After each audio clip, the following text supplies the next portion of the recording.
Hoje na sala com poesia cult está recebendo a Vanessa Ângela, e ela é editora, ilustradora, artista plástica, professora, poeta, fotógrafa e contadora de história.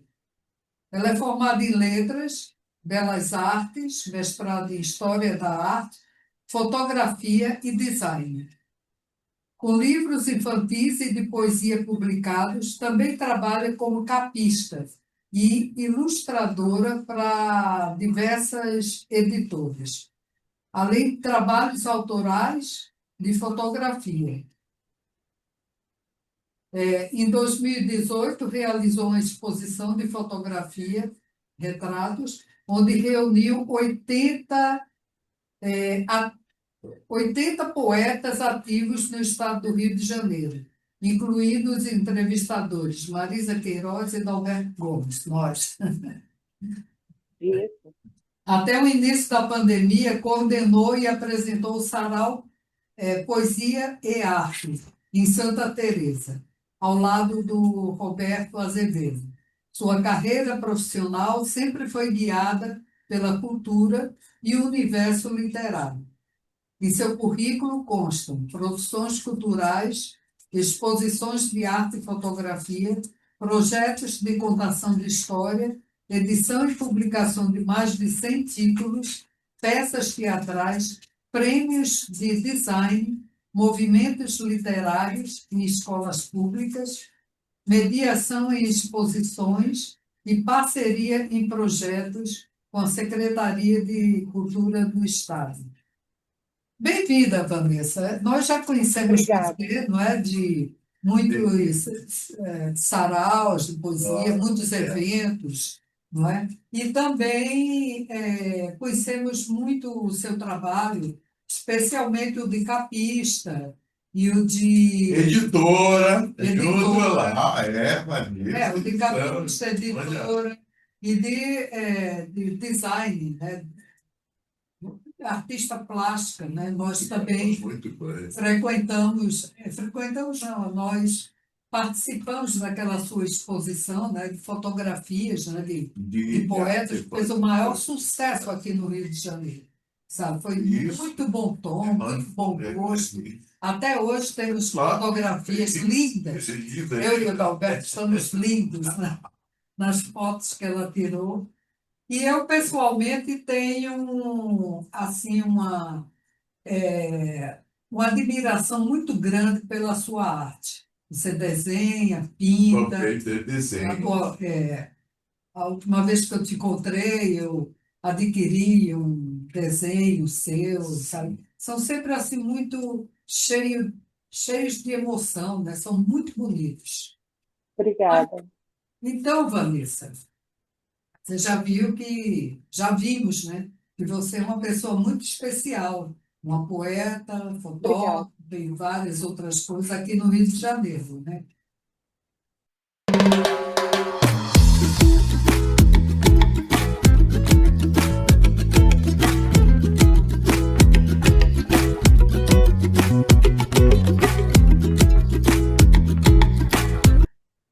Vamos falar um pouco de poesia, né? Como é que você entrou nessa área de poesia? O que inspirou você a escrever poesia, Vanessa? A minha história, assim, ela tem algumas questões pontuais que eu considero até interessante. Eu nasci numa família que valorizava a literatura. Meu pai teve formação como jornalista e a minha mãe era contista, ela escrevia também. Além disso, o meu tio-avô, ele foi diretor da Fundação Rui Barbosa até o seu falecimento. Ele montou a biblioteca da Fundação Rui Barbosa e ele era amigo pessoal do Carlos Drummond. Ele fazia encontros aos sábados, que era chamado Sabadoile, que Doyle era um dos sobrenomes dele. E ele reunia grandes poetas e grandes escritores da época, dentre eles o Drummond, que era o redator das atas. Eles faziam atas nesses encontros. A minha avó era muito amiga do Drummond também, amiga desse tio-avô. Então, eu criança, eu frequentava o apartamento dele em Copacabana, quando a minha avó ia visitar, levava. E eu nasci nesse meio, não tinha como fugir.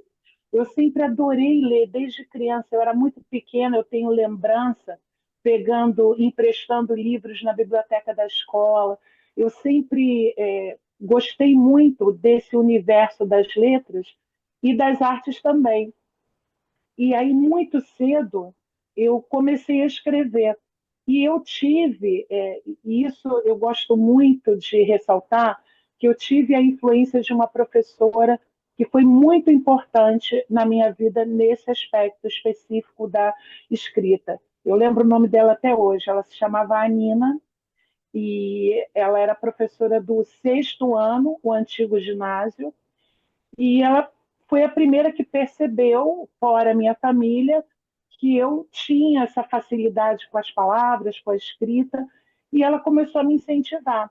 Ela me inscreveu num concurso do Estado, das escolas, que eu ganhei em primeiro lugar com um poema, um dos primeiros poemas que eu escrevi, e daí começou. Então, isso me acompanhou a vida toda por incentivo dos meus pais, por incentivo da família. Eu tenho o privilégio de dizer que tive um incentivo do Drummond também e do meu tio-avô. Então, foram muitas pessoas que contribuíram para esse meu trajeto na literatura. Ah, E assim eu seguia. Assim eu seguia. Eu nunca parei de escrever. Agora, uma coisa curiosa que a gente vai se reinventando, né? Eu não sou a mesma pessoa hoje que eu era um ano atrás, que eu era 20 anos atrás, e eu acho que faz parte da vida do ser humano essa evolução, né? Mudar é preciso, porque a gente sempre agrega, né? E aí, não fazem tantos anos assim, eu sempre fui uma pessoa muito reflexiva, e eu comecei a observar que meus momentos mais melancólicos ou alguma tristeza que eu esteja passando, enfrentando, como todos nós enfrentamos, me movem a escrever mais. Então é como se a escrita funcionasse como uma catarse para mim. Então ah, eu percebo que a minha produção interessante. aumenta muito mais quando eu estou enfrentando uma batalha ou quando eu estou triste por alguma razão. E Uhum. eu levei décadas para perceber isso. Isso que talvez o mais interessante do ser humano, né? Da essência do ser humano. É você se descobrir, se reinventar, você mudar, você agregar e jogar fora o que não está funcionando bem também, né? Tá? Então, assim, para resumir, foi mais ou menos o meu caminho, a influência de pessoas muito amadas, muito especiais, que viram potencial em mim, apostaram nisso. Meus pais foram pessoas excepcionais nesse sentido. A minha mãe, particularmente, qualquer loucura que eu quisesse embarcar, a minha mãe estava dentro. Ela não questionava, ela motivava, e eu fiz muitas loucuras ao longo da minha vida. Até saltar de paraquedas eu saltei. Então, assim, eu tive uma família muito especial e cercada de pessoas muito especiais também, até hoje, na verdade. Eu costumo falar que eu amo gente, eu amo as pessoas, amo mesmo.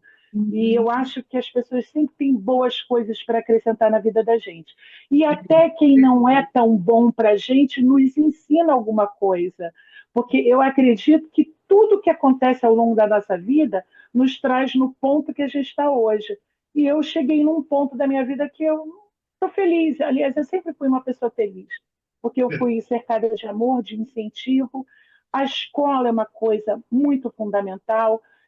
Eu tenho alguns projetos, como eu citei, eu tenho um projeto em colégios públicos que eu levo livros para as crianças, eu faço saraus de poesia com as crianças, levo artistas de segmentos específicos. Um ano eu levei um músico, outro ano eu levei um amigo bailarino, outro ano eu levei um amigo ator, e já fiz todo ano, só foi interrompido isso ao longo da pandemia. Então, já contam uns 10 anos que eu faço esse projeto com o apoio da Fundação do Livro. Então, eu sou uma militante da literatura, da cultura, da arte, e isso salva, porque a Existe. nossa fé, eu tenho fé em Deus, eu creio em Deus, isso também foi um divisor de águas na minha vida. A nossa fé salva, mas as coisas que Deus nos proporciona, o talento, as possibilidades, nos salva também. Então, seria isso. Obrigado. Maravilha. Vanessa, quais foram as suas principais influências literárias, Vanessa? Quais são Ah, os principais é, escritores que você com, mais ama, como você citou, amo? é, a minha mãe foi uma influência muito grande. A minha mãe escrevia muito bem e publicou quando era jovem. O Drummond foi uma influência assim extremamente relevante. O meu tio-avô também, ligado à Fundação Rui Barbosa. E eu posso dizer uma coisa também: os escritores, os poetas que passaram por mim, foram muitos que eu publiquei, eles sempre exerceram influência para mim nesse sentido, inclusive você, Dalberto, que foi um autor que eu publiquei. Você está na minha lista Isso, também, isso. de pessoas amadas e que exercem influência. Porque quando você abraça um livro para publicar, se você realmente é dedicado ao seu trabalho, é preparado para fazer isso, inevitavelmente isso vai exercer influência na sua vida. Isso vai acrescentar, vai mudar a sua vida. E tiveram vários autores e autores de talento. Eu costumo dizer que eu tenho sorte. A gente sabe que esse mercado independente, tanto o editor, precisa trabalhar. Então, nem sempre a gente é abençoado com um texto de qualidade, né? Muitas vezes a pessoa, o autor ainda está engatinhando e você vai publicar, né? Porque você tem que trabalhar e, claro, se você é um bom editor, você pode contribuir com o autor para ele melhorar o trabalho dele. Mas, olha, eu me considero uma pessoa muito afortunada, porque eu tive grandes autores que passaram por mim, autores muito talentosos que eu publiquei e que eu tenho, eu me sinto extremamente orgulhosa por isso. O Dalberto eu incluo nessa lista também. Obrigado. Então, eu acho que ao nosso redor, as pessoas que ficam, as pessoas que vão, todas de alguma forma contribuem nesse sentido, né? Então, Vanessa, inclusive o Ferreira Goulart, que também foi um amigo do meu tio-avô, ele falava que a poesia nasce do espanto, né? E quando ele citava isso, ele falava, a tradução disso era que tudo ao nosso redor nos move a escrever, nos move a produzir. Então, o espanto, às vezes, é uma cena bonita que você vê na rua, outras vezes, uma notícia trágica que você vê na isso. TV, outras vezes, um amigo passando por uma emoção intensa move você a escrever. Então, talvez o que eu possa considerar assim, mais significativos pela convivência e presença foram os meus pais, esse meu tio-avô, o Drummond, mas ao longo da minha vida várias pessoas contribuíram nesse sentido, várias pessoas. Eu participei de um evento como convidada de sarau. E eu estava ao lado de um conhecido que ele está fazendo doutorado na área de literatura. E a gente estava fazendo uma troca, né, conversando sobre o assunto, e eu me lembro que eu falei para ele, ele concordou comigo, eu acho que quando você vai a um sarau, você tem que estar preparado e de coração aberto para ouvir de tudo. Uhum. Nem sempre vai te agradar, e não necessariamente porque não tem a qualidade literária, mas é porque é um gênero que não Uma toca grande. você, não é tão interessante para você. Mas até o que não é bom é importante para o escritor, para o editor escutar, porque Hum. você aprende com uma qualidade literária que não é tão boa, como você aprende com uma qualidade literária que é boa. Isso. Então, a arte, em todos os segmentos, ela deve ser democrática. Então, não cabe o julgamento nesse sentido, é muito ruim, esse é maravilhoso e tal. Eu acho que você abraça com o coração aquilo que te toca. A qualidade literária é um aspecto técnico, né? Então, eu acho que às vezes a gente tem que engavetar um pouco essa técnica e estar mais aberto a ouvir de tudo, entendeu? E aprender um pouco de tudo. Porque mesmo aquele poeta que possa ser considerado não tão interessante, ele tem a voz dele, ele tem o que Uhum. trazer. Todos nós temos direito a ter nossa voz. Então, não cabe esse tipo de crítica, cabe um incentivo. Eu me considero uma incentivadora desde criança, uma motivadora. Então, eu acho que cabe isso. Vanessa, deixa eu te fazer primeiro só uma pontuação. Eu queria dizer que você publicou o livro do Dalberto, né? Negro, como é que Negro foi? é cor, preto é raça. É Negro é raça. cor, preto é raça. E o que enriqueceu muito a publicação foram as suas ilustrações que você cedeu assim tão simpaticamente. Ficou muito bonito, né? Agora eu queria te perguntar o seguinte: como é que você vê o papel da poesia, né, na sociedade atual? Você acha que ela pode sugestionar, ter um impacto significativo? Como É, editora, eu, sim. eu Poeta, e desculpa, editora. Adalberto, eu não ouvi? Como poeta e editora. Ah, sim, sim. Que realmente são lugares diferentes, né? O Isso, escritor e o editor. É como isso. se eu tivesse os dois lados da moeda, né? Por assim dizer. Correto, Isso é correto. muito bom, mas isso às vezes é um conflito também. Olha, eu tenho algumas opiniões sobre isso.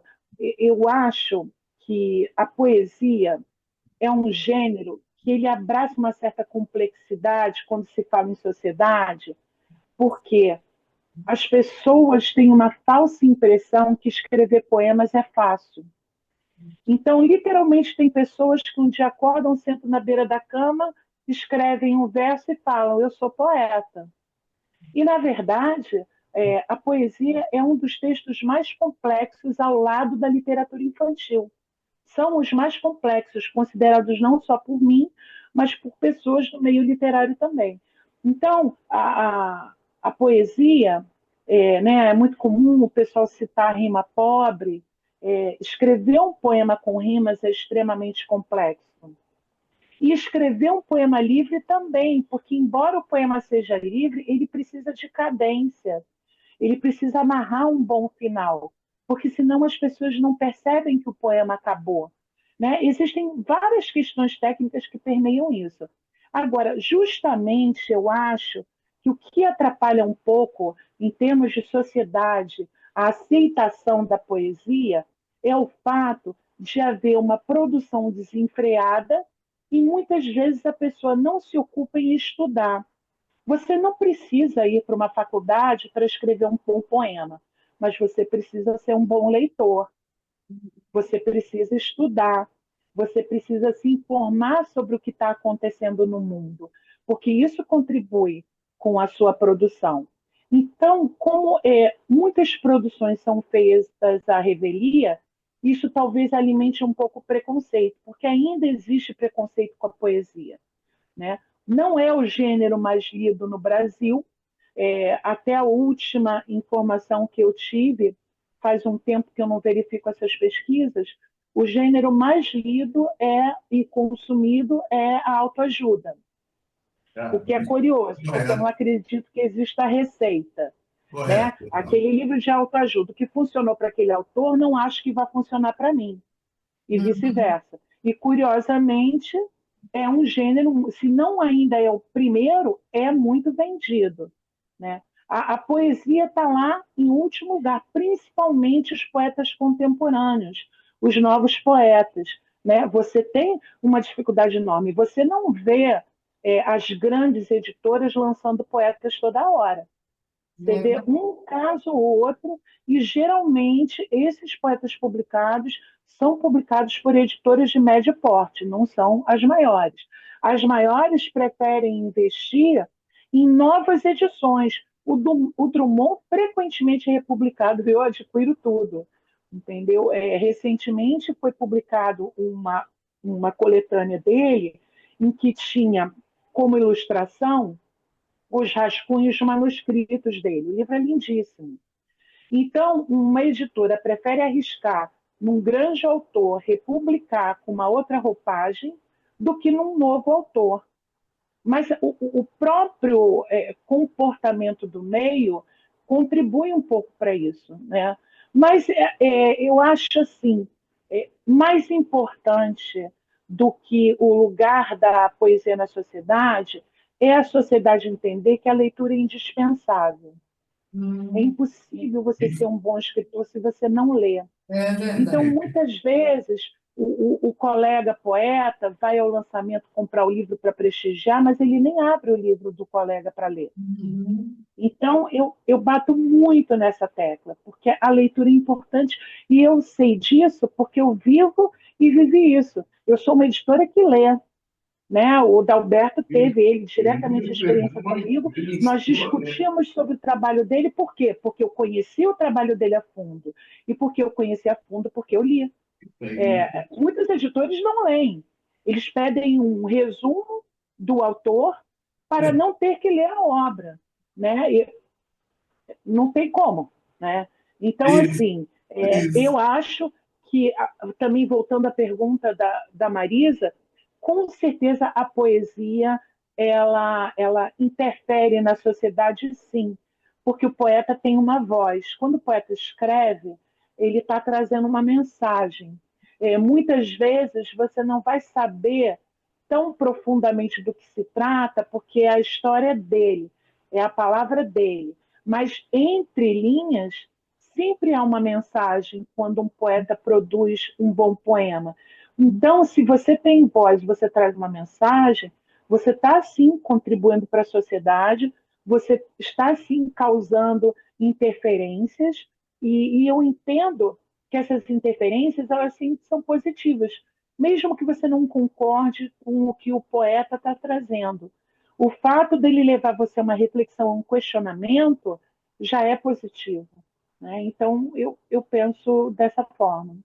Aí, daí, Vanessa, falou produzir e tudo, toda essa gama, né, de realizações. Agora, uma pergunta: quais são os seus planos futuros, Vanessa? Não só como poeta, como editora, qual o projeto que você tem aí para o futuro? Futuro Então, mais é próximo. um futuro Maior. próximo. Oi? Não, qual é o projeto que você tem aí? Qual Então, é o teu eu futuro? tenho, no momento, eu tenho dois projetos bem especiais. Eu estou. Na verdade, eu tenho muito carinho pelos meus projetos, porque eu amo o que eu faço. Dalberto sabe disso, né? Porque já éramos amigos e convivemos mais próximos ao longo do processo do livro. Então, eu me sinto, como eu falei, eu sou uma pessoa abençoada, afortunada, porque eu trabalho com o que eu amo fazer, com o que eu estudei a minha vida inteira para fazer. E isso é um privilégio. Muitas vezes a gente precisa trabalhar porque precisa do sustento. Isso sempre vem na frente. Agora, quando você agrega com o que você gosta, é um imenso privilégio. Então, no momento, eu tenho um projeto muito especial que em breve todos terão notícias. Eu vou publicar dois poetas que são um casal, muito queridos, muito fofos, têm uma produção literária lindíssima, gêneros absolutamente distintos, e está sendo assim um presente conviver com eles, desenvolver o projeto dos dois. Os dois estão publicando pela primeira vez. Então, em breve, todo mundo vai ter notícia. O outro projeto é um projeto que está bem no início, que é com o Guto Goff. O Guto Goff, ele é o baterista do Barão Vermelho, da banda de rock, ele que fundou a banda do Barão Vermelho. Há cerca de 2 ou 3 anos, eu sou péssima com data, eu publiquei o primeiro livro dele. Ele publicou um livro onde ele reuniu 100 letras de música que ele compôs ao longo da carreira dele com o Barão Vermelho e um projeto de música paralelo que ele tem. Ele agora veio com um projeto muito legal, que eu abracei com todo carinho, Nós estivemos juntos na casa dele recentemente. É um livro diferente do que todo mundo já viu. Ele é uma pessoa, ele é um músico, é um artista, né, obviamente. Ele também compõe, também lida com a literatura, também é fã de poesia. E a ideia inicial foi dele e eu estou ajudando a desenvolver. E é um projeto que eu estou amando fazer também. Muito legal. E o outro projeto, que na verdade já está pronto, é o meu livro infantil, com texto meu e ilustrações minhas também. Em breve vai acontecer o lançamento na Isso. Aperj, não na Aperj, mas no Bar do Ernesto. Eu vou estar Opa, começando a divulgação no início de outubro, mas ele Olha, já está aqui prontinho maravilha, na minha lindo. mão. pena que o programa E vai no ar depois, mas está registrado.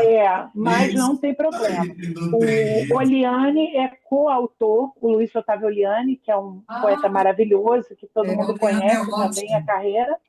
Ele é Cara, coautor do livro comigo.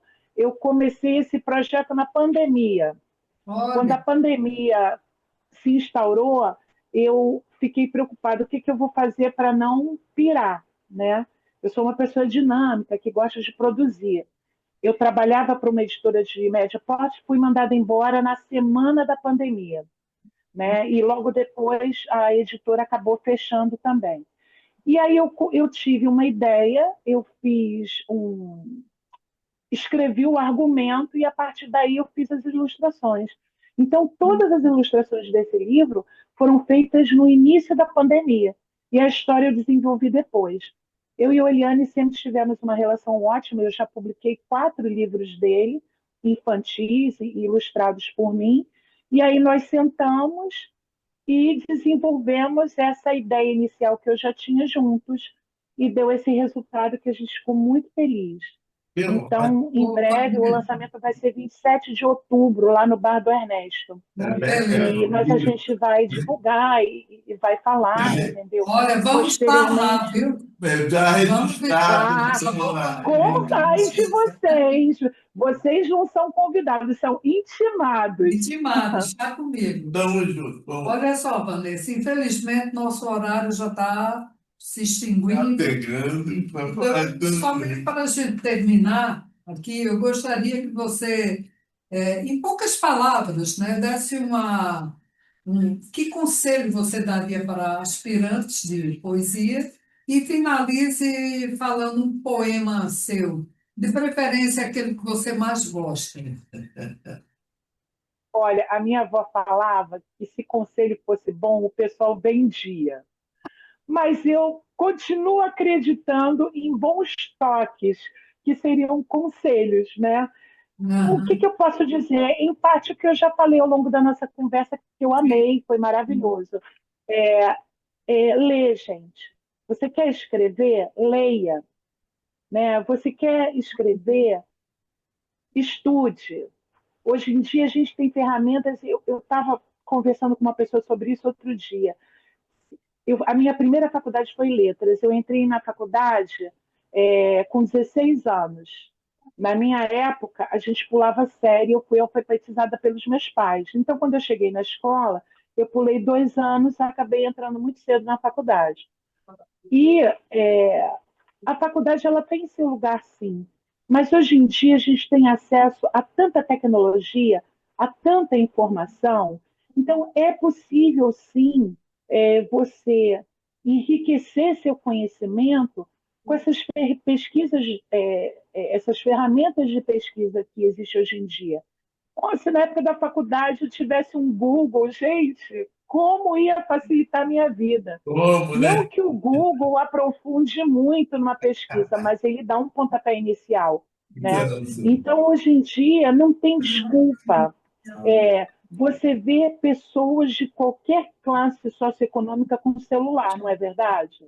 tem, Todo mundo tem tem, um celular. é, Se não você tem acesso tem, a um celular, você tem acesso à internet, você tem acesso à informação. tem, Então, estude e leia, porque ler, além de ser uma viagem, de ser uma terapia, ela enriquece o vocabulário. Um vocabulário rico te possibilita a produzir coisas muito bonitas, né? É Então, isso é esse o mesmo. conselho que eu daria. E faça tudo com muito amor, com muita dedicação. Se jogue sem medo. Não se E, preocupa com as críticas. Ah, você deve ouvir quem tem o conhecimento. Agora, os e, achismos da vida, você põe na gaveta. Todo mundo tem direito a ter uma Isso, opinião. Mas o isso. importante é você direcionar os seus ouvidos para a direção certa. Eu acredito muito nisso, né? Esse seria Então, meu agora, conselho. para fechar com chave de ouro, um poema seu, e a gente vai ter que, infelizmente, terminar agora. vai ser legal, Um né? poema seu, por favor. Tá, ok. Que legal. Esse poema, a minha mãe faleceu já tem 14 anos, e eu escrevi esse poema para ela. Se chama Oceano. A sua mão, gentil e macia, segurava a minha, e a sensação que isso me deixava me fazia avançar com ousadia. Não havia lugar para o medo. A presença dela simplesmente tornava o impossível possível. Aquele olhar generoso jamais envelhecia. O tempo com ela eram viagens aceleradas, que eu desejava ardentemente que jamais terminassem. Quantas gargalhadas e lágrimas, todas misturadas, eu colecionei e guardei cuidadosamente. Os passeios, os jardins, as areias da praia pareciam jamais ter fim. O sol e a lua, por causa dela, brilhavam mais, eram muito mais. Nas manhãs de sábado, a cada verão, saíamos para encontrar o oceano. E eu sempre corri em sua direção e gritava: Estou deixando o oceano me pegar. Estou deixando o oceano me pegar, mãe. Olha, muito lindo, muito lindo. Obrigada, Vanessa, olha, obrigada. maravilhoso. Você demonstrou aqui ser uma pessoa muito facetada, né, na poesia, na prosa, em tudo, né? E agradecemos muito a sua participação e aviso ao público também que ela vai estar conosco nas redes sociais com essa entrevista e mais alguns poemas dela, tá? Obrigada, Vanessa.